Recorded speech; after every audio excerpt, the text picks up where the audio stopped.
여러분 토빈맘과 함께 신나게 수업 진행하겠습니다. 이번 시간에는 자료형에 대해서 살펴보겠습니다. 교재 47페이지부터 시작합니다. 정수형은 큰 의미에서는 문자형을 포함합니다. 정수형, 문자형, 실수형에 대해서 살펴보겠습니다. 실제 우리가 문자로 표현하지만 우리가 머신, 기계한테는 모두 다 이진수로 저장이 됩니다. 우리가 입력하는 문자형의 경우에도 메모리에 저장할 때는 이진수로 저장이 됩니다.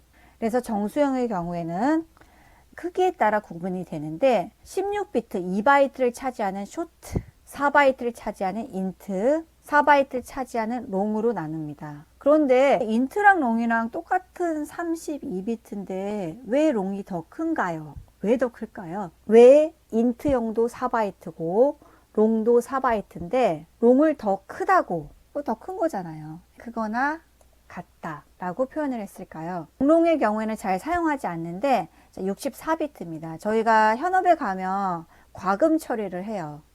그럴 때는 이 롱롱을 이용해서 데이터 값을 입력 받습니다. 저희가 실습할 때는 실제 인트 정도로면 다 해결이 됩니다. 굳이 롱롱을 사용할 경우에는 거의 없습니다. 자, 이제 용어 중에서 사인드랑 언사인드라는 말이 나오는데, 이제 부호 있는 정수를 사인드라고 하고요. 부호 없는 정수를 언사인드라고 합니다. 크게 구분은 없고요. 흔히 이제 우리가 부호 있는 정수인 사인드는 생략이 됩니다. 그래서 쇼트라고 하면 흔히 이제 여러분이 마이너스 10, 마이너스 30이라는 부호 있는 정수도 포함을 합니다. 부호 없는 정수는 0부터 그 다음에 양수까지, 부호 없는 정수는 0과 양수를 의미합니다. 그래서 음수는 포함을 하지 않습니다. 자, 쇼트형과 롱형을 살펴보겠습니다. 쇼트형과 롱은 각각 크기에 따라 구분을 하는데, 쇼트의 경우에는 마이너스 2의 15승부터 2의 15승 빼기 1까지, 즉 사인드는 생략이 가능해요. 근데 언사인드의 경우에는 반드시 기입을 해 주셔야 되고요. 언사인드 쇼트의 경우에는 0과 양수까지입니다. 그래서 음수는 포함하지 않습니다. 자, 롱형의 경우에는 마이너스 2의 31에서 2의 31승 마이너스 1까지가 범위고요. 마찬가지로 사인드 롱, 언사인드 롱으로 구분이 될 수 있습니다. 오버플로우는 매우 중요하다고 그랬죠. 자, 여러분이 현업에 가서 실제 업무를 하다 보면 이 오버플로우가 발생하는 경우가 굉장히 많습니다. 특히 꼼꼼하게 코딩 작업을 하지 않는 사원들의 경우에는 이렇게 오버플로우를 발생시켜서 매출에 아주 거대한 영향을 미치는 경우를 봤습니다. 그래서 실제 과금을 계산할 때 사람들이 입력하는 값에 따라 카운트가 됩니다. 유저 1, 유저 2, 유저 3. 그래서 유저가 몇 수십만 명이 될 수도 있는데 거기에 따라 오버플로우가 발생도 합니다. 그래서 오버플로우의 경우에는 표현할 수 있는 범위가 넘어가면 그 범위 내에서 값이 순환이 돼서요, 엉뚱한 값이 나올 수가 있게 됩니다.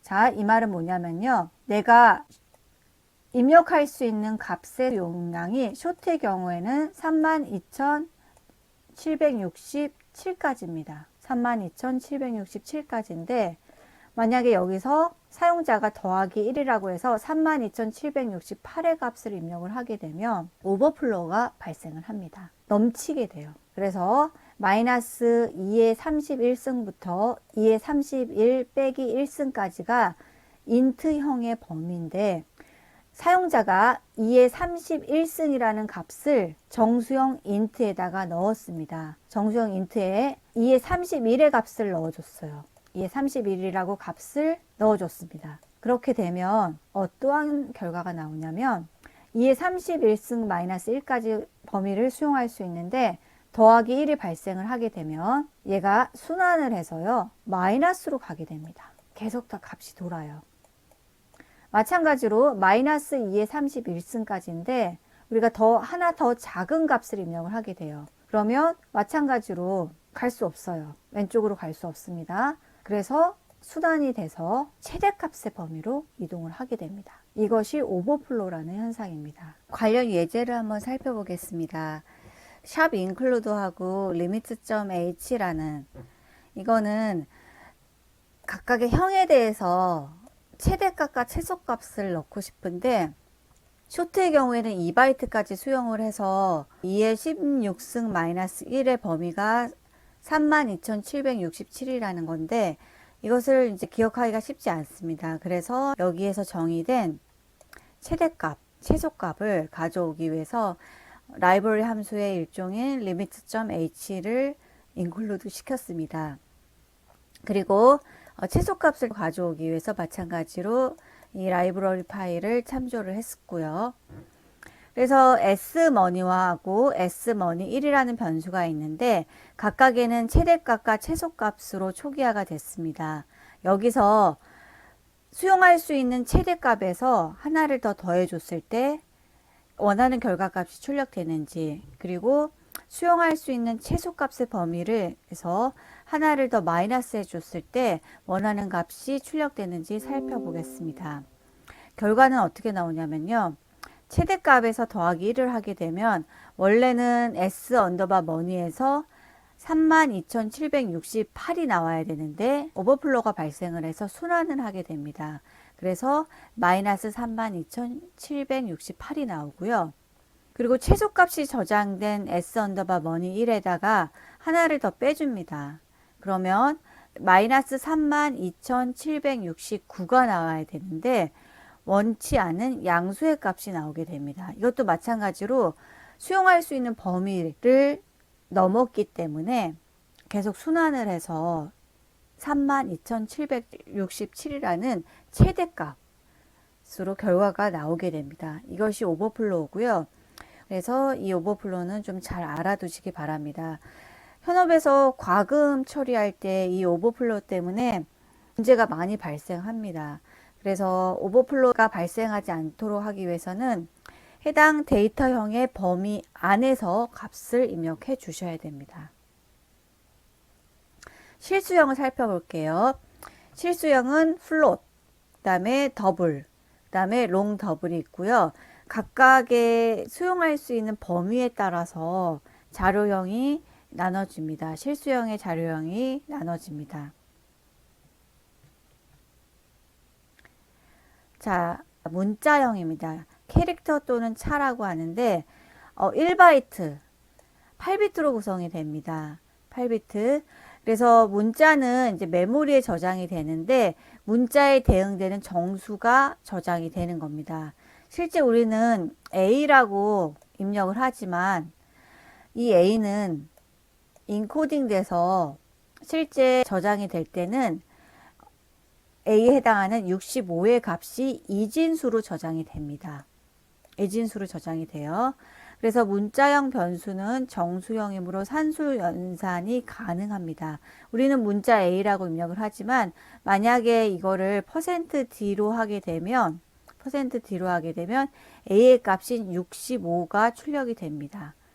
65가 출력이 돼요. 지금 이 예문을 한번 보겠습니다. 차라고 하고 어퍼케이스라고 해서 A 값으로 초기 값을 줬고요. A로 초기 값을 줬습니다. 그리고 대문자 C를 출력하기 위해서는요. 여기에다가 더하기 1을 합니다. 그러면 실제 이제 C라는 값이 출력이 됩니다. 이거는 실제 우리가 문자에 대응되는 정수로 저장이 되기 때문에 65 더하기 2는 67입니다. 그래서 변환 명세 %C에 해당하는 C를 출력을 해줍니다. 만약에 %D라고 입력을 하게 되면 결과는 C가 아니라 67이 출력이 됩니다.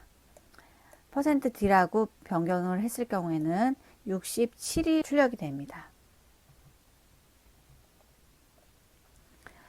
자, 문자는 인간에게 중요한 언어고요. 이러한 문자형의 경우에는 인코딩의 작업에 의해서 이제 변환을 해줘야 됩니다. 인코딩 시 참조하는 코드가 영문의 경우에는 이제 표준 코드인 아스키입니다. 아스키예요. A라는 값을 입력을 하면 문자 A를 입력을 하게 되면 인코딩에 의해서 65로 변환이 됩니다. 그래서 실제 문자형은 변수의 경우에는 문자형 상수라고도 합니다. 그래서 실제 A가 저장이 되는 게 아니라 65라는 문자형 상수의 값이 저장이 됩니다.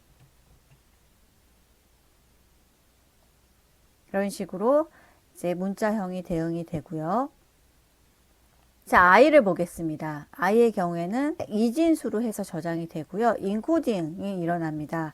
아스키 코드를 참조를 했을 때 인코딩 작업을 하게 되면 변환된 값은 100, 1001이라고 되고요. 그 다음에 L이라고 했을 때는 100, 1100. 그래서 I love you라고 입력을 했을 때 실제 우리는 I love you라고 입력을 하지만 인코딩 돼서 이런 값이 코드로 나타나게 됩니다. 자, 문자형을 살펴보겠습니다. 차 코드라고 선언을 했고요. 그 다음에 코드라는 변수에 a라는 값을 초기화 시켰습니다. 초기 값을 a를 넣었습니다. 실제로 코드에 a를 넣지만 메모리에는 65라는 값이 이진수로 할당이 되는 겁니다. 그래서 차의 경우에는 한 바이트를 가지고요. 하나, 둘, 셋, 넷, 다섯, 여섯.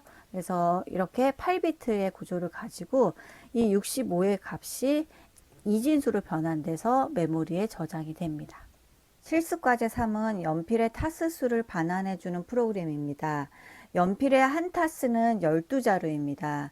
학생 1인당 연필을 한 자루씩 배분한다고 했을 때 n명의 학생 수를 입력하면 필요한 연필 타스 수를 계산하는 프로그램을 작성하시오. 실수값이 아니라 정수 n으로 학생 수가 입력이 됩니다. 입력 예제 1에는 학생 수를 입력을 합니다. 그래서 scanf _s로 학생 수를 입력을 받습니다. 학생 수를 25명이라고 하면 필요한 연필 타스 수는 3이 됩니다. 연필 한 타스는 12자루고요. 이 연필 한 타스를 12자루 나누게 되면 3이 나와야 됩니다. 그런데 우리가 흔히 알고 있듯이 25 나누기 12의 경우에는 2가 나오지 3이 나오지 않습니다. 그래서 무조건 3이 나오게 하기 위해서 필요한 함수가 올림 함수입니다. 이것을 세일이라고 하고요. 천장입니다. 반대로 내림 함수도 있어요. flow라고 해서 이제 이거는 바닥을 의미합니다. 만약에 세일하고 4.2라고 하게 되면 결과는 무조건 5.0이 나오게 됩니다. 올림 현상에 의해서. 그리고 flow하고 4.2라고 입력을 하게 되면 4.0이라고 결과가 나옵니다. 실습과제 3에서 필요한 정확한 연필 타스 수를 계산하기 위해 세일 함수를 이용합니다. 좀 더 자세히 설명을 하겠습니다. 정수형의 경우에는 나눗셈은 무조건 버림을 처리하게 됩니다. 정수형의 경우에는 정수형으로 나눗셈을 하지 않고요. 실수형으로 결과를 나눌 거예요. 왜냐하면 정수형의 경우에는 25 나누기 12도 2가 되고 30 나누기 12도 2가 됩니다. 그래서 정수형으로 나눈 경우에는 무조건 버림 처리를 하기 때문에 우리가 세일이라는 올림 함수를 이용해도 결과값은 무조건 2가 나옵니다. 학생 수 25명의 경우 25 나누기 12를 하게 되면 2가 나오고요. 정수형의 경우입니다. 30명의 경우에도 30 나누기 12를 하면 버림 처리해서 무조건 2가 나옵니다.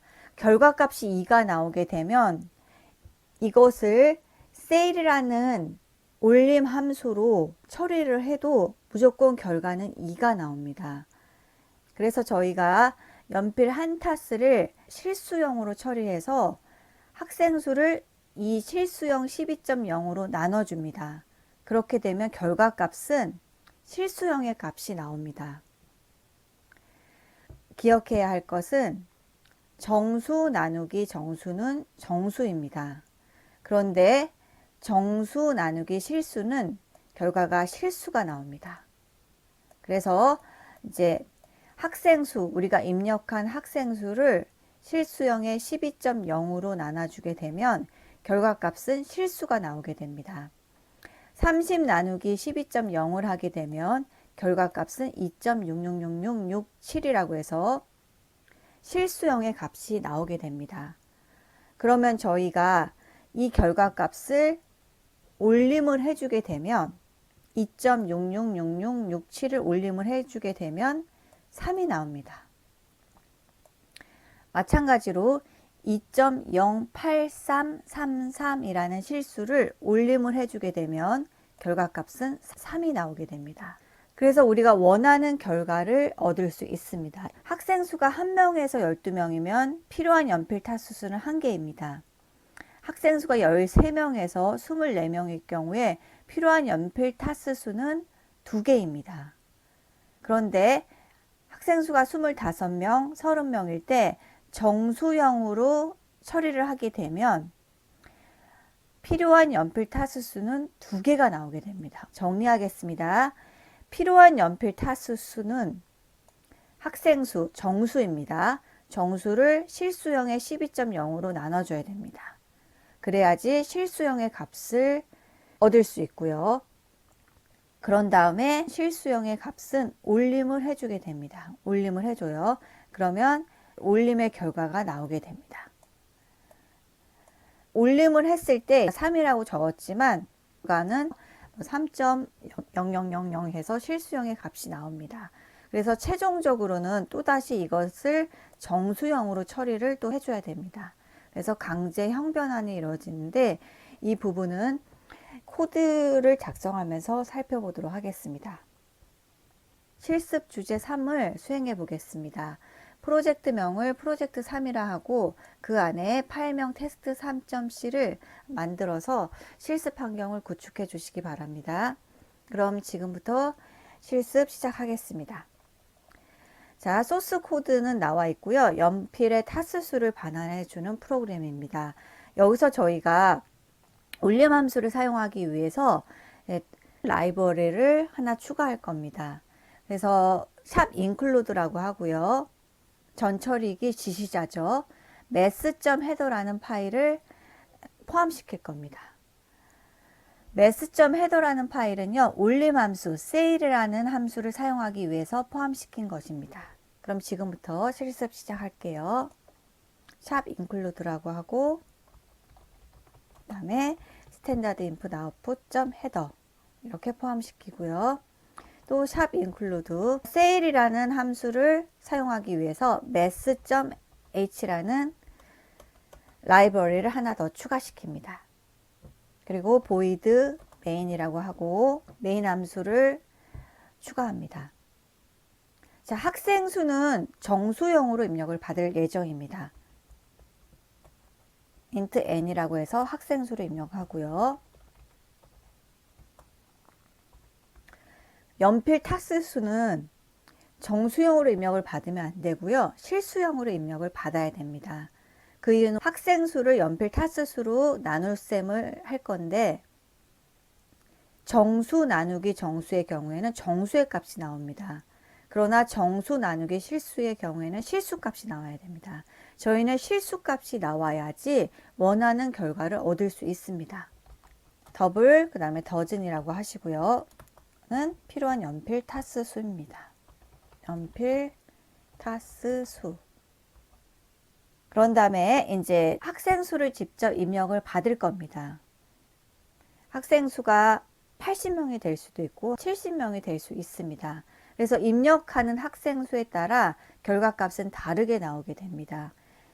그래서 프린트문과 스캔F로 학생 수를 입력 받겠습니다. 프린트F 학생 수 입력 역/t 기억나세요? 역/t라고 하면 학생 수 입력하고 그 다음에 탭 문자만큼 적용이 됩니다. 띄어쓰기가 되고요. 그 다음에 scanf 언더바 s라고 하고 %d 그 다음에 앰퍼샌드 n을 입력해 줍니다. 여기서도 저희가 학생수에 해당하는 변환 명세는 %d로 대칭을 해줘야 합니다. 변수 n 앞에는 반드시 앰퍼센트 특수 기호를 붙여줘야 됩니다. 정수형의 경우에는요, 정수형 변수 앞에는 이 앰퍼센트 부호를 꼭 표시해줘야 됩니다. 문자형의 경우에는 표시를 또 안 해줘요.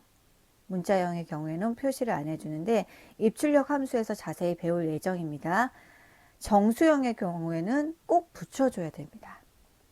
그 다음에 이제 저희가 두 라인을 추가를 해야 됩니다. 코드 추가라고 나오죠. 학생수 n을 연필 1타수로 나누기 라고 예상 라인 1이라고 힌트를 줬습니다. 그러면 학생수는 n이죠. 연필 한 타수로 나눠야 됩니다. 12.0으로 나눠야 돼요. 12.0으로. 그래서 연필 한 타수로 나눠줘야 됩니다. 12.0. 자, n 나누기 12를 하게 되면은요, 정수형 나누기 정수형의 경우에는 25라고 해봅시다. 12로 나누게 되면 2가 나옵니다. 이거는 정수형끼리 나눗셈을 해주면 그 결과값을 버림 처리합니다. 30 나누기 12를 해도 3이죠. 일반적으로 우리가 반올림 처리를 하잖아요. 그런데 정수형 나누기 정수의 경우에는 무조건 버림을 합니다. 그래서 원하는 결과가 2가 나와요. 2는 올림을 해도 2예요. 그래서 2.7은 올림을 하면 3이지만 2의 경우에는 올림을 해도 2입니다. 원하는 결과값을 나오기 위해서 n 나누기 12가 아니라 n 나누기 12.0으로 처리를 해줘야 됩니다. 그래서 이 결과값을 더즌이라는 필요한 연필 타스수에 넣어줍니다. 더즌이라는 필요한 연필 타스수에 넣어줍니다. 그래서 더즌은 필요한 연필 타스수입니다. 필요한 연필 타스수. 그래서 더즌은 n 나누기 12.0입니다. n은 학생 수이고요. 12는 연필 한 타스의 수입니다.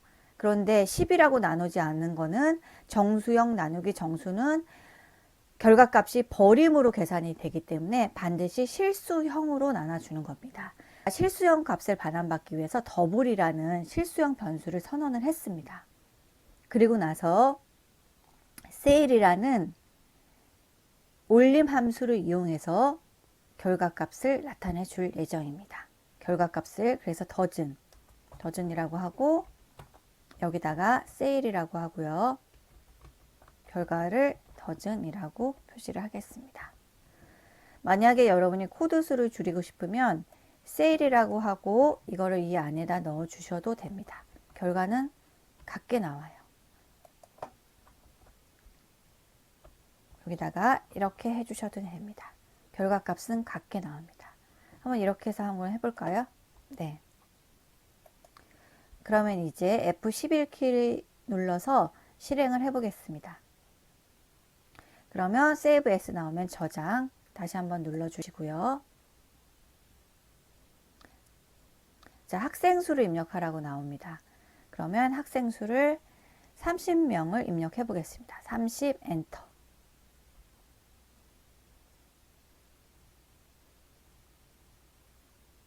그래서 필요한 연필 타스수를 계산하기 위한 출력 함수를 작성하겠습니다. printf라고 하고 필요한 연필 타스 수. 그 다음에 여기서 변환 명세가 와야겠죠. 저희가 더즌이라는 결과값, 변수 더즌의 값을 여기에다 이제 넣어주게 됩니다. 그럼 더즌에 해당하는 변환 명세는 실수형이기 때문에 %f라고 해줘야 됩니다. %f로 해줘야 됩니다. 옆에 소스 코드를 보면 %d로 해줬는데 더즌을 실수형 더블로 선언을 했기 때문에 반드시 %f로 표시를 해줘야 됩니다.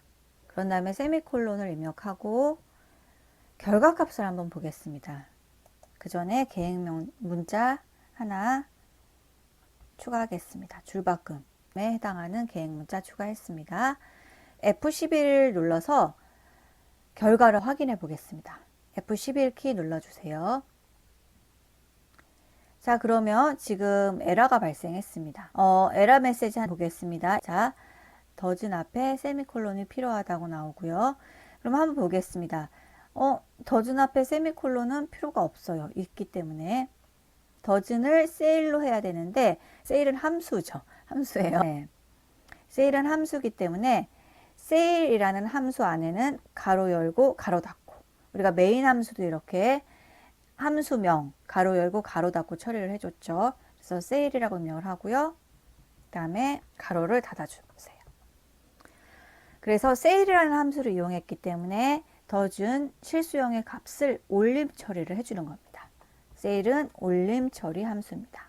올림 함수. 올림 처리해주는 함수예요. 그래서 doesn't이라는 실수형의 값을 올림 처리를 해줍니다.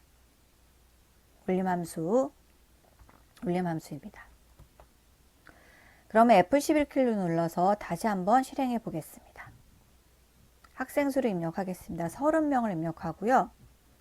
필요한 연필 타수수 3.000000이라고 나오죠. 실수형의 값은 소수점 6자리로 해서 결과값이 반환이 됩니다. 그럼 우리는 3.000000도 좋지만 정수형으로 결과값을 나오게 하고 싶어요. 그럴 때 하는 것이 강제형 변환이라는 겁니다. 좀 어려운데요. 결과값을 정수형으로 나타나게 하고 싶어서 가로하고 int라는 것을 doesn't이라는 변수 앞에 붙여줍니다. 그러면 결과값은 정수형의 값이 나오게 되고요. 변환 명세도 D로 변경을 해 주셔야 됩니다. 그럼 F11키 눌러서 다시 한번 실행을 해 보겠습니다. 학생 수를 입력하면 30명이 나오고요. 필요한 연필 타수수는 3명이 됩니다. 여기까지 실습을 마쳤습니다. 이제는 학번 언더바 03이라는 폴더 전체를 압축한 다음에 제출해 주셔야 됩니다. 내용을 정리하겠습니다. 변수는 프로그램에서 일시적으로 데이터를 저장하는 공간입니다. 데이터형에 대해서 배웠는데요. 정수형 데이터 100, 0, 50입니다. 정수형 데이터는 선언을 할 때 short int로 사용을 하는데 각각의 크기에 따라 2바이트, 4바이트로 구분이 됩니다. 실수형 데이터는 3.14, 20.195와 같은 값을 표현할 때 사용을 하고요. float, 더블, 롱 더블로 구성이 되어 있고요. 크기에 따라 4바이트, 8바이트, 8바이트로 구성이 됩니다. 문자형의 데이터도 반드시 영문 한 글자 또는 한글 한 글자로 표시를 하는데 작은 따옴표 안에다 값을 넣어줍니다. 마찬가지로 문자형은 캐릭터로 표시를 하고요. 차라고도 합니다. 그리고 한 바이트로 나타냅니다. 자, 내용 정리를 마쳤고요. 이번 수업은 여기까지 하겠습니다. 여러분 정말 고생 많았습니다. 감사합니다.